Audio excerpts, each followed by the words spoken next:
Hello, this is assignment 2.5, the mini case study presented by Heather Bitzer. Some background information. Parsi Onius is the purchasing manager in charge of those who are responsible for procuring raw materials for the products that are manufactured within the company at competitive rates to keep manufacturing costs down. This includes the products required for a new line of refrigerators manufactured within their company. Parsi is responsible for the financial forecasts and creating estimates of how much the materials will cost quarterly and monthly.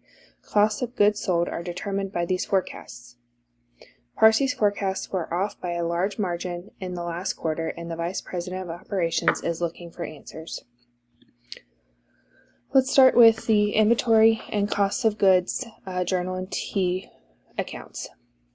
The company purchased raw materials. A debit is recorded against the inventory. A credit is recorded against accounts payable for the same amount.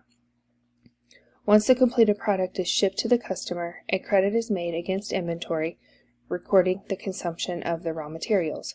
A debit is made to the cost of goods sold. However, in this case, we had to do an adjusted journal entry due to the overuse of the polyurethane. The inventory report triggered the company's accounting department to create an adjusted journal entry. The adjusted result in the cost of goods to be sold to be off by $350,000. The cost of goods sold was debited $350,000 in the journal, while the inventory was credited $350,000, resulting in a negative inventory of $350,000. Some things to keep in mind for the future. I think that they should check in on the actual cost of products, especially newly developed products that the company is widely marketing across the globe.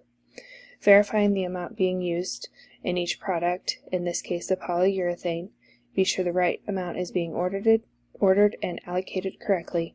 Again, especially being a new product that may have gone through changes in production. Follow up that the buyers responsible for procuring the raw materials at the lowest possible costs are in fact doing that. Parsi should have followed up on the financial forecasts more often and more closely to ensure that they are accurate. Thank you.